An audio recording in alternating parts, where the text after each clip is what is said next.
इसलिए हम मसीह के राजदूत हैं। मानो परमेश्वर हमारे द्वारा समझाता है, हम मसीह की ओर से निवेदन करते हैं कि परमेश्वर के साथ मेल मिलाप कर लो। जो पाप से अज्ञात था, उसी को उसने हमारे लिए पाप ठहराया कि हम उसमें होकर परमेश्वर की धार्मिकता बन जाए।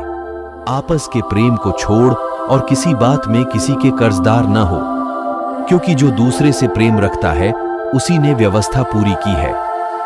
प्रेम पड़ोसी की कुछ बुराई नहीं करता, इसलिए प्रेम रखना व्यवस्था को पूरा करना है। तुम पेट भरकर खाओगे और तृप्त होंगे और अपने परमेश्वर यहोवा के नाम की स्तुति करोगे, जिसने तुम्हारे लिए आश्चर्य के काम किए हैं। और मेरी प्रजा की आशा फिर कभी न टूटेगी। तब तुम जानोगे कि मैं इस्राएल के बीच में हूं और मैं यहोवा तुम्हारा परमेश्वर हूं और कोई दूसरा नहीं है। मेरी प्रजा की आशा फिर कभी न टूटेगी। जो जय पाए उसे इसी प्रकार श्वेत वस्त्र पहनाया जाएगा, और मैं उसका नाम जीवन की पुस्तक में से किसी रीति से न काटूंगा, पर उसका नाम अपने पिता और उसके स्वर्गदूतों के सामने मान लूंगा। धोखे से कमाया धन जल्दी घटता है, परंतु जो अपने परिश्रम से बटोरता उसकी बढ़ती होती है।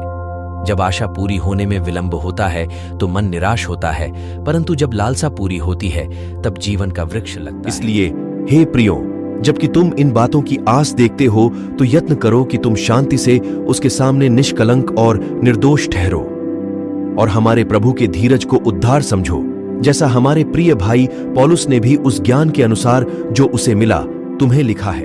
अपने परमेश्वर यहोवा का भय मानना, उसी की सेवा करना और उसी से लिपटे रहना और उसी के नाम की शपथ खाना, वही तुम्हारी स्तुति के योग्य है।